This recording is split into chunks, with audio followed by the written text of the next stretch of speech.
Okay. So, get that set up. Get my notes. All right. Let's get started. Well, I think Miles is sending me the Google Doc real quick, so. All right. I think I just allowed you to. Can you open up Google Docs on your laptop? I think I just sent allowed you to view it. I'm not really sure. All right.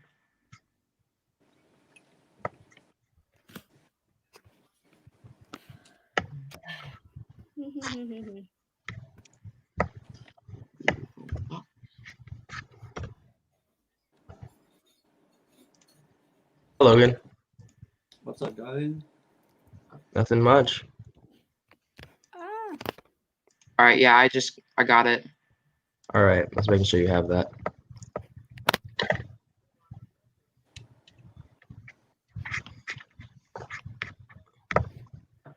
Right. Yep. Got it. Okay. So, Leslie, do you want to take it from here? All right.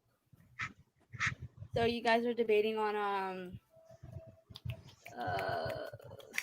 Racism and white privilege along Yes. those lines. yeah. So I guess the start would be how would you define racism? Like how would you specifically define it? Are we going into opening statements, or are we going to go over the rules? Oh yeah, the rules. Okay. So basically there'll be no disrespect at all. Also there'll be no insults, anything like that. And you can't use religious texts as a source. All right. Sounds good. That's pretty much it. Cool. But yeah, I think opening statements should be suffice for right now. Does anyone want to go first?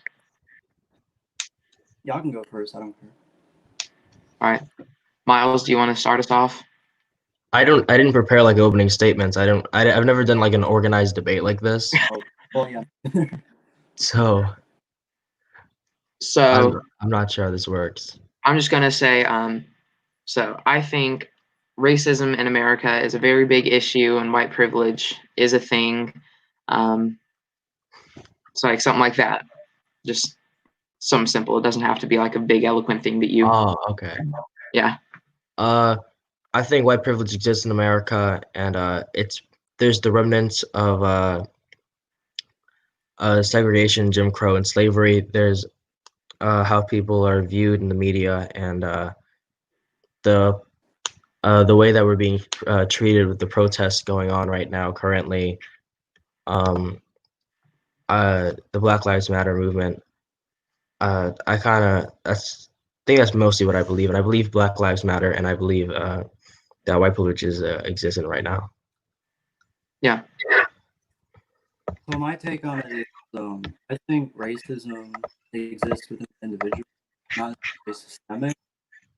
When you say there are still remnants of Jim Crow laws, I think that is true, but only within the individual. Because obviously there are other domestic hate groups such as the KKK, which I don't affiliate with. But I also don't affiliate with Black Lives Matter. I also don't affiliate with All Lives Matter. I'm in the belief that all lives matter.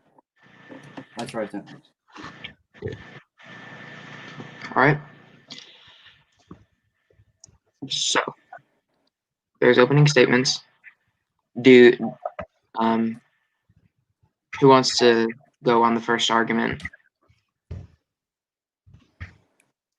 Your guys' debate. So. I think since I did the opening statements, Bryce, do you want to do it? Sure. So let me look at my notes because I have this and then I have the Google Doc up. So yeah. So people of color are incarcerated at 5 times the rate of white people, even though they only make up 13% of the entire population. I mean, I guess that would be a pretty big indicator of racism in America. And I mean, a lot of people say that it's because either one, black people have a higher crime rate, but they don't. They base that off of the statistic of all incarcerated people. They don't take into account exonerations, because if you look at exonerations, they African Americans are 50 times more likely to be innocent than a white prisoner, and that comes from the National Registry of Exonerations. So, yeah. Well, I mean, yeah, if black people are perceived to be more criminalized, then yeah, obviously they're going to be more innocent than white people, because then white people are not arrested as much as black people. What I'm saying is that police tend to patrol places that have higher crime rates. So that means places of lower income, which unfortunately means a lot of African Americans live there. And I don't mean that in a racist sense. I'm just saying that's what's happening. So yeah, obviously they're gonna stop people who look suspicious if they have a description of someone that looks like they see. They're gonna stop them. If they run, they're gonna get arrested. If they're innocent, then they're just gonna get charged with evasion. So what I'm saying is that's what I mean by black people cause more crime, but not like, oh, you're black, so you're gonna go. You arrest, so yeah. Han, you're freezing up really bad. Yeah, it's okay. We'll let you repeat because I'm not sure if that's on your end or mine. I'm not really sure. No, yeah, they're phasing on my end too. Yeah, same here. If we're just having tech problems, we shouldn't like. Oh shoot. If we're just having tech Do you problems, guys wanna restart this, or do you just want to see if they come back? No, he'll just join again. Crap. All right.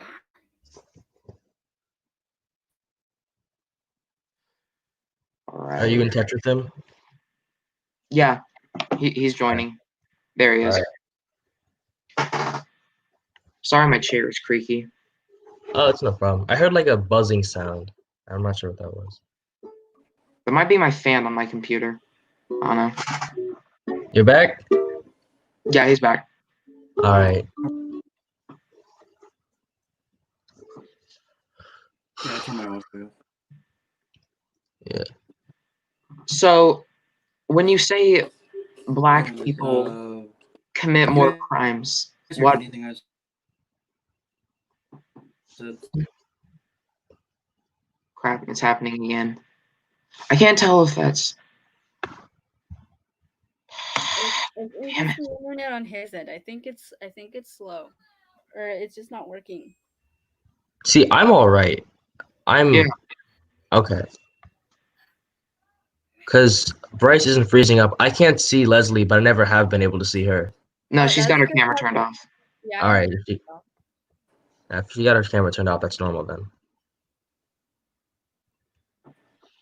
Logan, do you have a better place or somewhere that has better internet in your house, maybe?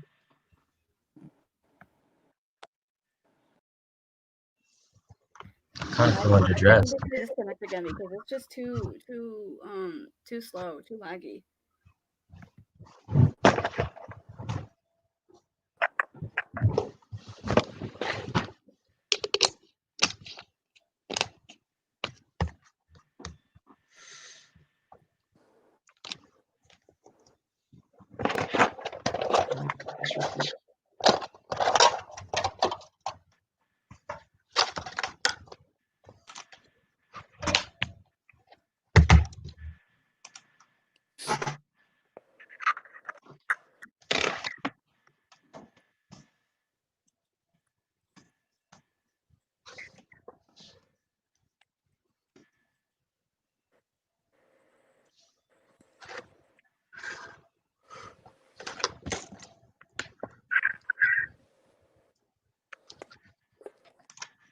All right.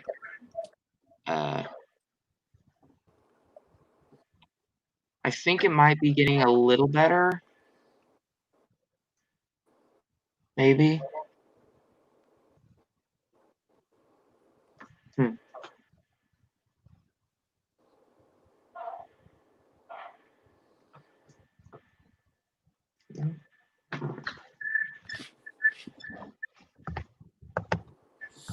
What should we do? Is there? Oh crap. I'm not really sure. I don't know anything about this tech stuff. I've never used this platform before. Yeah, me neither. I wouldn't. It's usually really simple. It looks like it's resolving itself slowly, but I just don't. I don't know. I think he needs to go a place where there's better internet. Yeah, that's what I'm asking. Miles is just over here chowing down. He's just like, Yeah. I never finished my breakfast, so I didn't even. Wait, no, I did eat breakfast. Oh. I was like, I have family coming into town, so I'm like hoping it doesn't take too long. I can I don't have to leave you guys early. it should be done at 2:30 or 2. Oh yeah, that should Yeah. be fine. All right.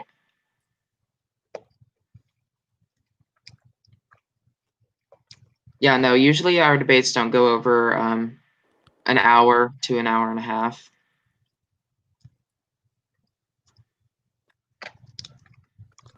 No, my Wi-Fi just kind of sucks on my service right now. All right. Well, I think we should just try and go ahead with this because it looks like your reception or whatever you're using might be getting a little bit better, Logan.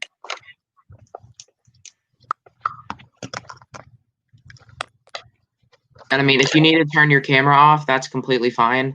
That might help it a little bit better because it won't be having to stream video and audio. Yeah, I really have to see you. Yeah.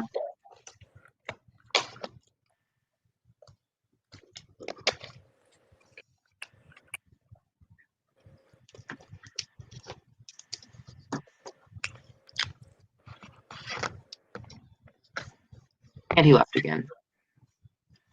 Damn. All right, Maybe hold on. try to leave around. Let me message him. Fair.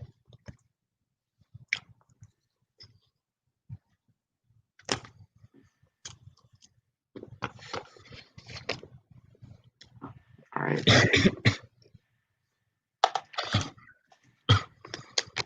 You good?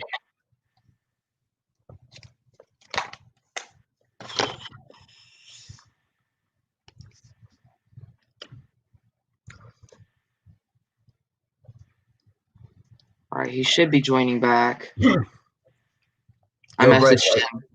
What? Are you what what time zone are you in? Eastern Standard. Okay, What are you? Eastern Standard. I was just wondering because I thought you were in California. Yeah, no, Leslie is in California. I'm in North Carolina. No way, same. Hmm, Dang. that's crazy, man. That's crazy. I didn't even know that. I thought you were like upstate somewhere. Dude, I was looking at our YouTube channel. Dude, this one person is pathetic. Oh, that one guy that was like You saying blocked him? that Yeah, dude, who the heck even is that? he got us mixed up with the anti-Trump house because the anti-Trump house and the anti-Trump hype house are two different things, even though we're technically like the original. That is so sad. Yeah, what happened with the anti-Trump house? So like someone came, their leader like broke them up, like. So Ben, who is the leader of the anti-Trump house, was doxing people, and he was doxing us. He was mass reporting all of our videos. He was also doing it to tons of other creators, and he was posting hate, and he was using it as his own account basically, and posting non-political related videos. So, and almost all of their members, except I think 3 left, because they had like 12 members. Yeah. And they finally said, we're done. And they kicked him out, changed the password and everything. And he started his own account again to try and build it back. I saw the other day, I was like, this can't be good. Yeah, I know. It wasn't great. Yeah, I think we could have. To watch the video. Yeah, we could have spoken on that. That sounds wild. Yeah, I didn't really want to speak on it because one of the ex-members of the anti-Trump house messaged me privately on my Instagram because I had messaged them quite a while back, like wanting to join them, and one of the things was like I started this account because I didn't join their house. And so he found my account and he knew that I ran the anti-Trump Hype House account, and he messaged me and told me what Ben was doing. Yeah. So that's how I found out. That's crazy, man. Yeah, I know. Wow. Yeah. Are we gonna start this over? Because I feel sad for whoever has to watch this. This is a really long intro. Yeah. No, last So, like, time we should restart it. last time our intro was, I think, 35 minutes, because like one guy would join. It was kind of crazy. I feel so bad that they have to watch this technical difficulty. Well, at least we're talking about something. Like last time, everyone was just really awkward, and they were just like, "So, what's going on, you guys?" And it was just so weird. Yeah. Well, you guys are chill. Yeah. Very but So you work at Chick-fil-A, right? Yeah. How's that? It's really great, actually. Oh, wow. Yeah. Oh, I think he's messaging me back. Yeah. Oh, he's using his computer instead of his phone this time to hopefully get better reception. So yeah, he's joining back in just a minute.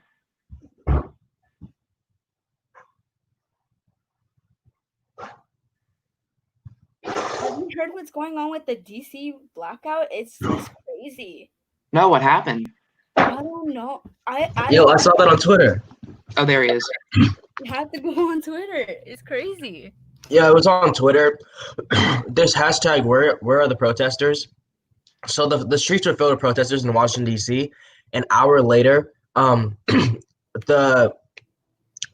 the snap story, we can go on a map of the U.S. and like find things. And tap somewhere, yeah. They cleared it entirely. So there's no videos from the protest. And the people there, the streets just cleared. They have no idea where it's at. So we still don't know what happened last night. It's crazy. Oh, yeah, I heard about There's a that. whole bunch of there's a spam where it says that everything is fine, that people just went to sleep. I think an app got hacked. Yeah, they were like bots that were like trying to calm everyone down, and people were all freaked out on Twitter about it. No, like it was actual accounts. Like it wasn't just bots. Like they were using actual accounts. I think an app got hacked. That's all right. crazy. So Logan, if you turn your camera off, it might help, since your internet won't have to be streaming audio and video, and it'll just do audio. If that might help. Oh, this is my laptop. This is my phone. All right, because it's still a little it breaks up just a little here and there. Sorry.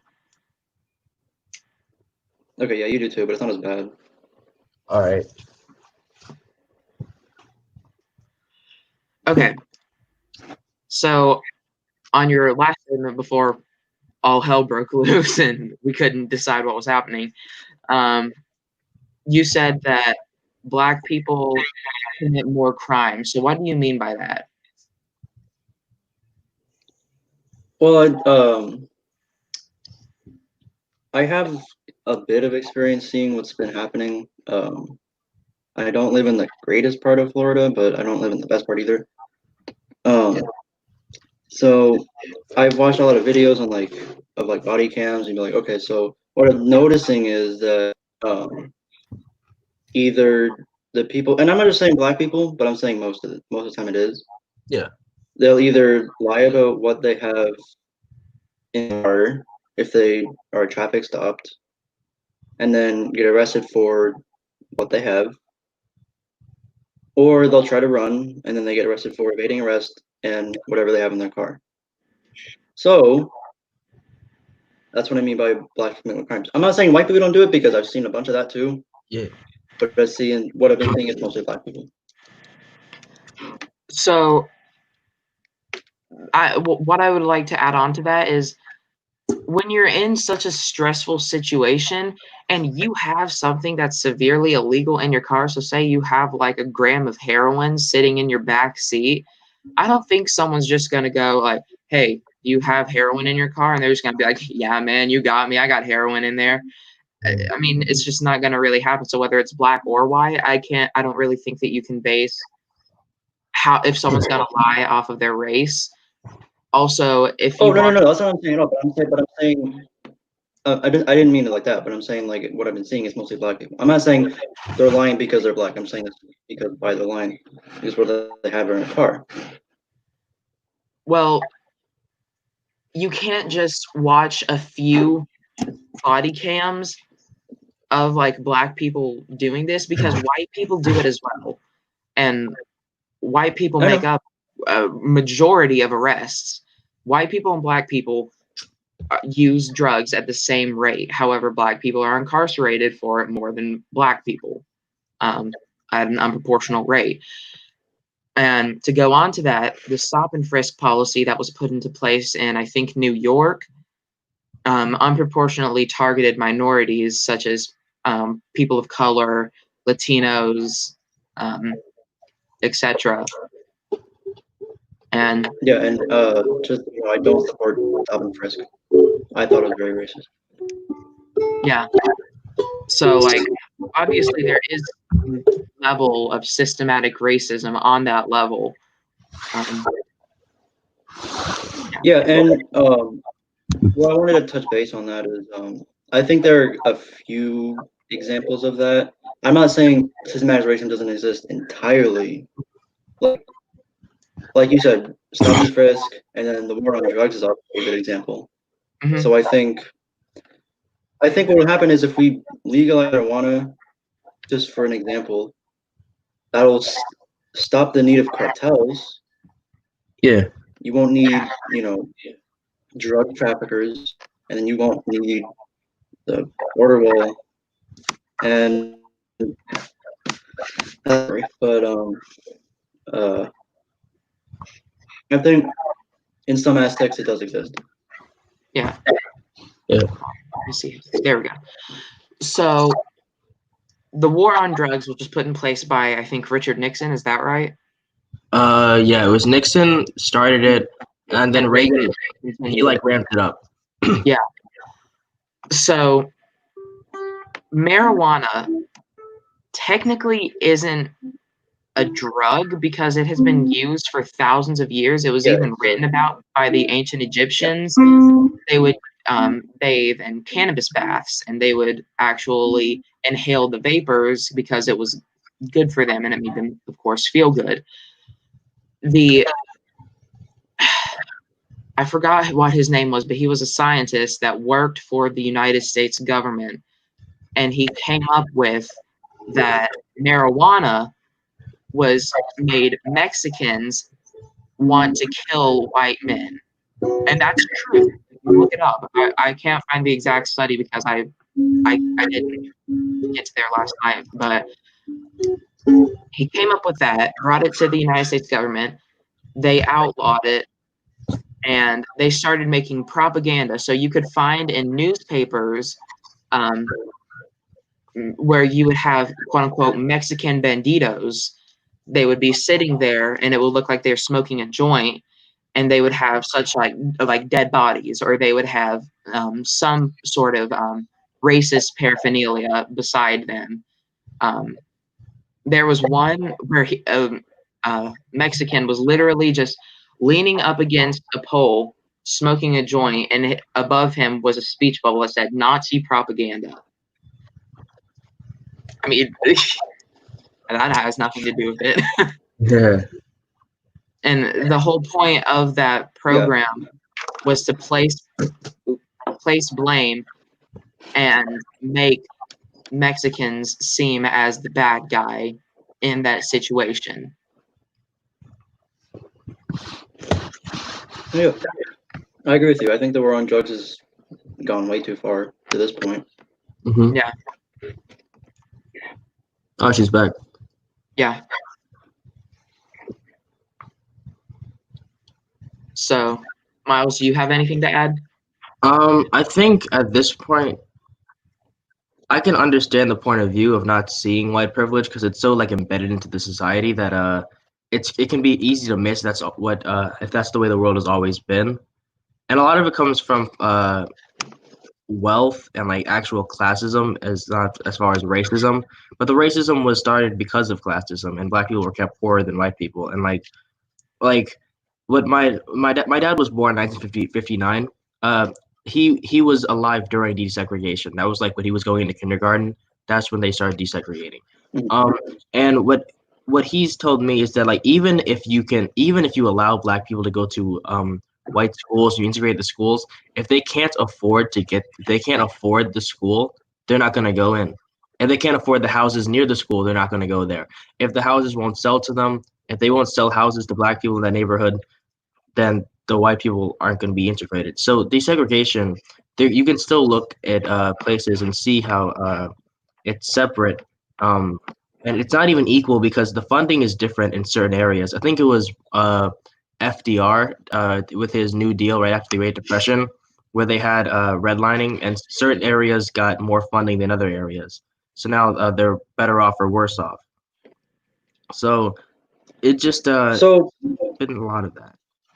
Yeah, you can go. when I was learning about Reconstruction in school, um, my idea was that okay, so the slaves are free. This is like right when like Civil War ended. Yeah. Um, so you have all these former slaves. They don't have any rights. They're not citizens. Um, so what I'm trying to say is Black America really started after the Civil War. So I think that white privilege definitely used to exist, but I don't think it's today's problems that cause it because obviously white people had a head start on America. They Yeah. founded it, not founded, but like they Yeah. colonized. You know what I mean? Yeah. So they had a head start on civilization. The black people had to fight and plead for their rights, and only then could they actually start having a normal life. So I think that it used to exist, but I don't think today's problems um, caused white privilege. That goes back to me saying um, racism only exists within the individual and not within the system, with the exceptions of stop and frisk, war on drugs, etc. So yeah, because you can't protest and have people look at it and say, "Oh, well, I'm just not going to be racist anymore." Like, obviously, it's not going to happen. It never happened. The KKK still exists. If the civil rights movement was like this magical thing that just stopped everyone from being racist, the KKK wouldn't exist. Yeah. So if if modern problems don't, so what did you say exactly? Like, you said white privilege I don't doesn't think exist modern in problems modern cause white problems. privilege. So black students are three I don't think times it more caused. likely to be suspended than a white student for the same infractions if they're caught doing the same thing. So that's a modern problem, and that's something that is obviously associated with white privilege, because if you see a white student beat up a black student and he doesn't get suspended, but if a black student beats up a white student and he gets suspended for a week or so, that's just not going to make sense. That's going to be white privilege. That's where you start showing the modern problems with this economy, with it, or not just economy, the like the system, you know. Can I just point out? And you bring up a good point. That's yeah. Go ahead. Go ahead. Go ahead. Oh, thank you. Not Jim Crow laws specifically said black people are not equal to white people. That's how it worked. But when you talk about you don't support stop and frisk, you recognize that was racist. That there's nothing in the stop and frisk policy that actually said go seek out black people to discriminate against black people. It's whoever you feel meets the meets the description. Whoever looks suspicious to you. So it came from the individual police's bias, but the bias was so wide that it became systematic oppression. So sometimes the laws and policies, the statutes that govern that the statutes that I'm sorry, I'm trying to think of the word the laws that govern us, that tell us what we can and can't do. It's not actually saying um, to discriminate against Black people, but they're discriminating against Black people because of how it's applied.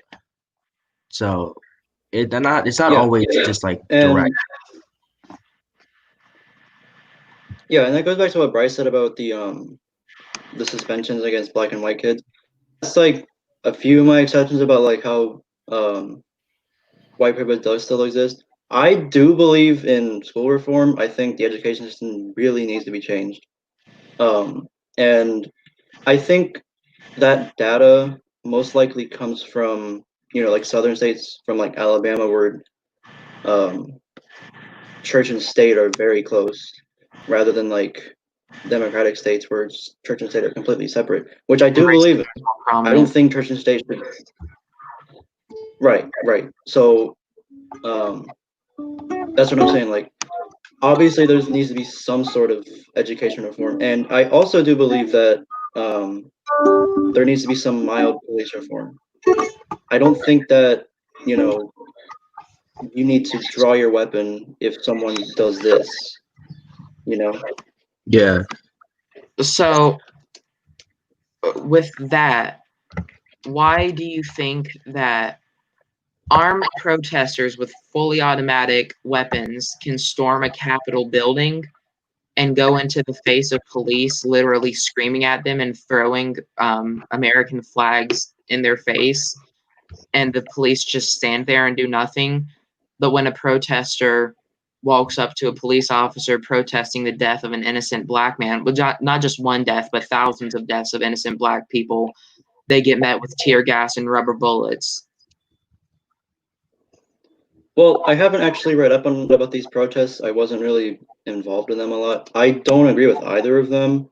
I thought those anti-lockdown protests were kind of dumb, but I wasn't exactly sure how the riot started, so that's how I kind of justified it by saying, okay, well, obviously something needs to be done about this because this crowd is getting rowdy. But my philosophy was on the Second Amendment protest was like they were able to police themselves. The Black Lives Matter protests, they've been known to get violent. Obviously, they've been better like in the recent years, but even during Ferguson, Baltimore, they were known to get violent. So obviously, Yeah. I think the police force would be a little bit more. I can't find the right word for it. I can't think of the word. They would want to use more caution with these Black Lives Matter protests because they've been known to get violent. Well, I mean, if you can show me where the Second Amendment protesters have gotten violent and have broken windows, then It's not by a all point. means show it to me. But I haven't seen it. It's not a point that they get violent. It's a point that they're bringing. These Black protesters are unarmed, and the riots don't start until the police start fighting them. Because I have watched countless Black Lives Matter protests when they are standing there. I have watched them take a knee when they are kneeling in a field, and I have watched police open fire with tear gas and rubber bullets time after time after time in the past few days. And it's not like, obviously, they don't feel threatened by kneeling protesters. So why wouldn't they feel why would they feel threatened by a kneeling protester but not feel threatened by an armed protester with a fully automatic weapon that could kill someone like that? The difference that I see is that whenever a Black person gets killed at a traffic stop, they think the number one excuse that I see is, well, I thought they had a gun, which means that they're threatened enough by guns to see the use of lethal force as necessary when it's a Black person at a traffic stop. But when mobs of people with these large guns with bump stocks come to a Capitol building, they don't see them as a threat, and I Right, see. and I don't think that taking a knee should be taken as a threat. Obviously, I don't agree with the tear gassing of peaceful protests. I support peaceful protests. Okay, good for them. Like that's your right. You can do that. But you have to realize when the riot unit and whoever else is called in Like SWAT. starts deploying tear gas and starts deploying their weapons, they're doing that on command of their well, in this case, it'd be a sergeant. They're doing that on their command of their sergeant. So that goes back to me saying racism exists in the individuality. So I don't agree with it, but if their sergeant says they have to, then they have to. I don't, because obviously you can't just have one person firing tear gas. Yeah. Because then it's a whole IED thing, internal affairs thing. You can't just fire your weapon because you want to. Mm-hmm. So that goes back to me saying, if your sergeant is a racist, then they're probably going to say, here, hey, tear gas these protesters because they're black. So that's what I mean by we need some mild police reform. Yeah. So, do you think that I'm moving away from the topic of police and protests right now, but do you think that Black people are less privileged when it comes to economic class and wealth? I'll say this. I think that Black people are disproportionately born into lower income places, but I don't think that modern society can do anything about that. Okay, sorry for being stagnant, but I was doing something for school.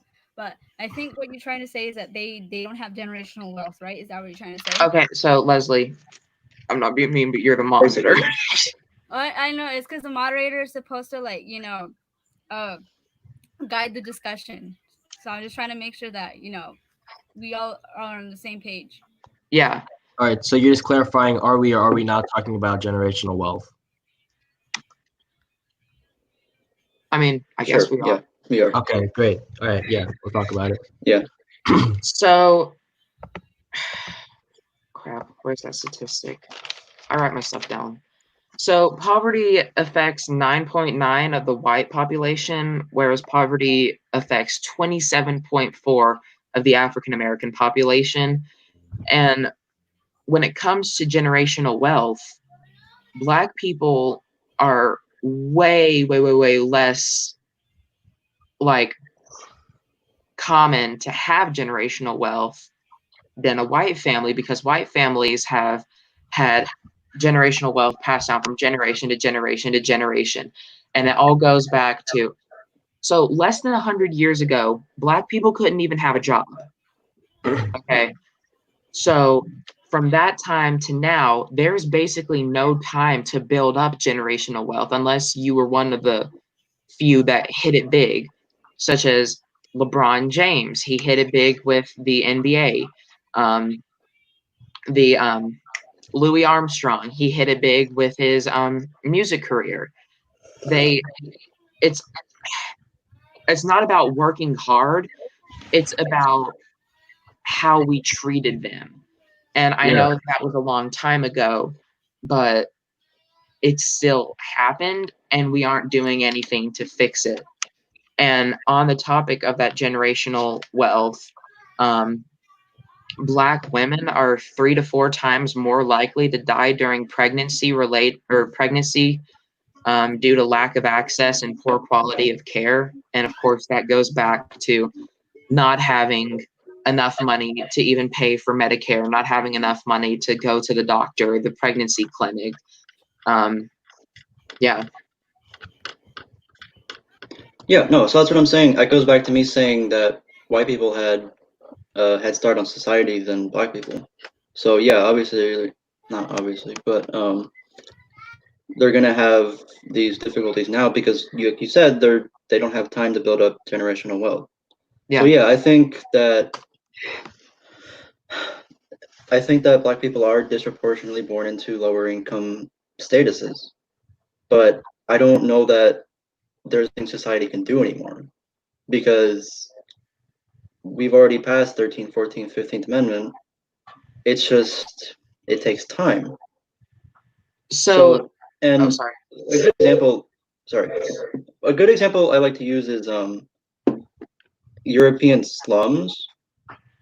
So there were poor people in slums. They basically they basically worked their entire lives.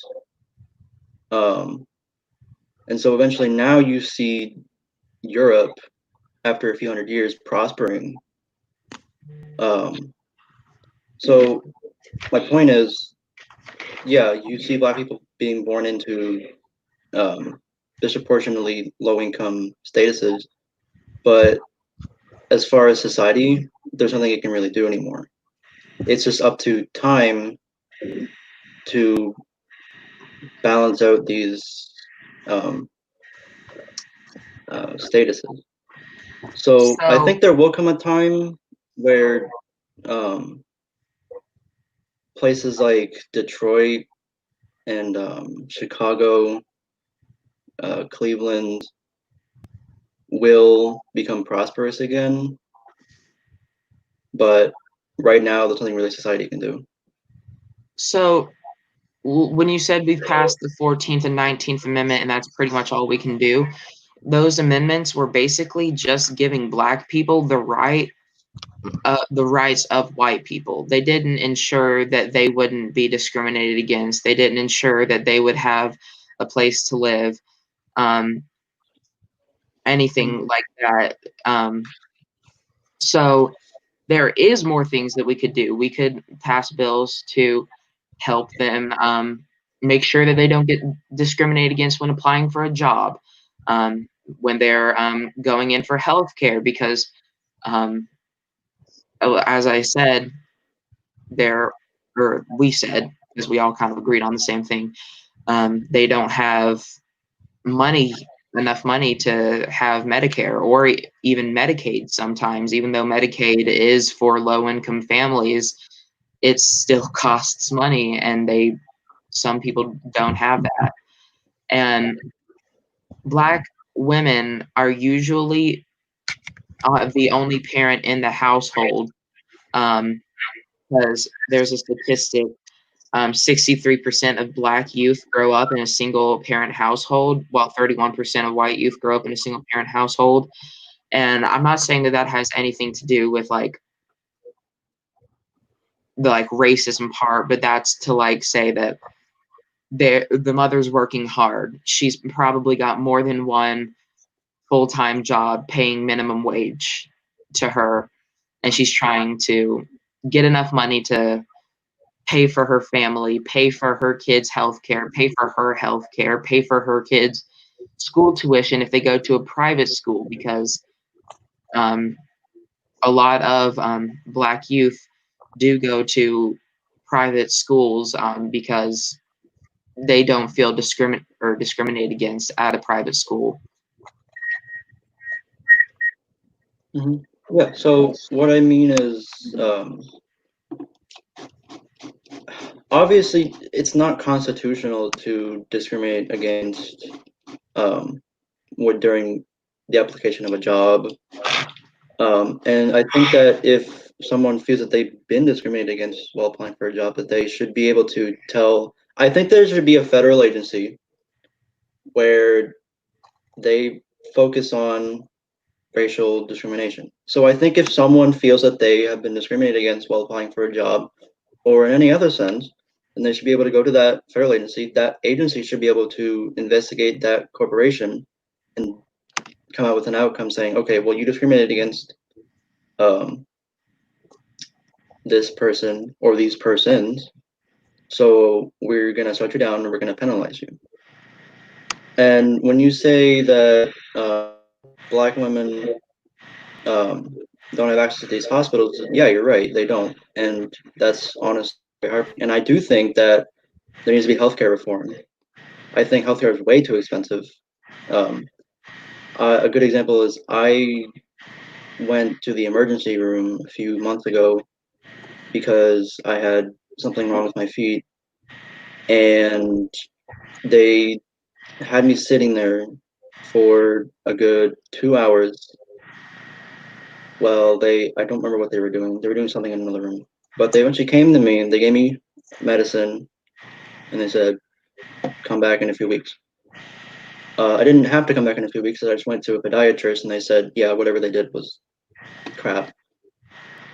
But the emergency room ended up sending us over $1,000 bill for me waiting there for 3 hours for nothing.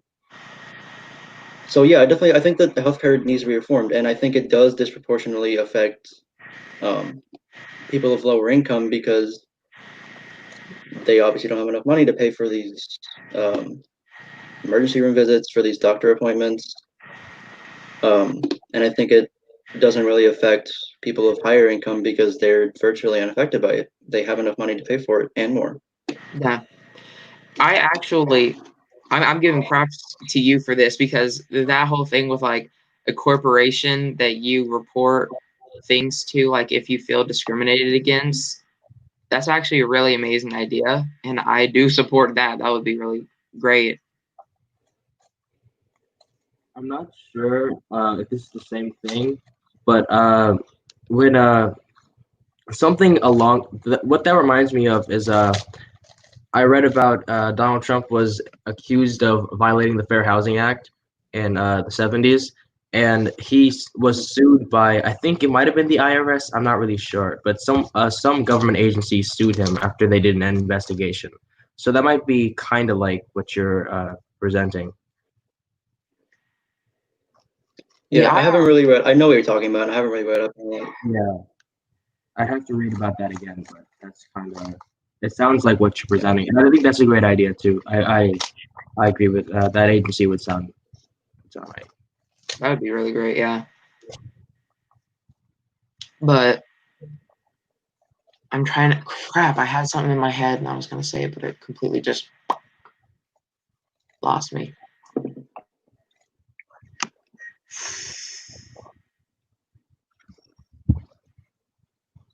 Forgot, I think. Dang, I hate it when that happens.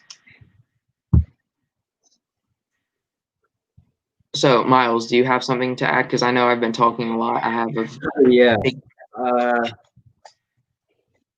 As far as discrimination, no, I was nodding along with you because I think you said mostly everything. There's as far as I think a while ago, Logan said that there's no way to kind of correct that, and then besides just letting it correct itself. But I think one of I think a good example of that being corrected by an actual program was affirmative action. When because the one of the things that'll guarantee you wealth in the world is education, and Black people are at something that I disagree with the education that I think we need to reform is there is no average school because schools have different fundings based on their areas. So there's no standardized school, but we're governed by. I mean, we're judged as students by standardized tests. So let's say there's a poor. Personally, I live in North Carolina. I'd say I have a decent school area. I don't think it's exceeding, but I think it's a pretty good school area. We don't have as much funding as we probably would need, but I think that we have a good enough funding that we're doing all right. I have cousins in South Carolina, literally probably 3 or 4 hours away, and they're when I come for Thanksgiving, they're not learning the same things that I learned at their grade. He's a little bit younger than me, but he's not learning the same things that I learned because we have different first of all, different curriculums and different funding for schools. So people down there in South Carolina aren't as smart as the people in where I'm at. And I think the problem with that is that we have certain areas that teach us certain things, and we have certain qualities of education that isn't universal. But then we have the SAT, which is a national test, which makes the universal, as if we all learn the same things. And then we go to schools, universities that are international. I had someone at my school went to Oxford. They went international for their school. You're going international, so like what we're learning is different. So there's different disparities with education there, and I think affirmative action, because once again, racism against Black people also goes hand in hand with income and classism. So in these poor areas with less funded schools, I think affirmative action did a pretty good job of helping that, and that's Black undergraduates has been on the rise. So I think that was a pretty good program. That goes back to what Bryce said about or really what I said about discrimination in Southern schools.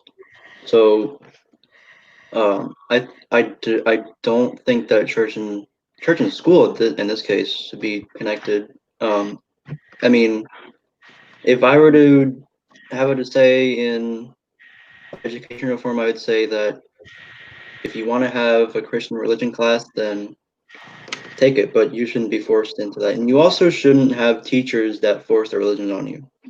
Yeah. Or their political stance at that.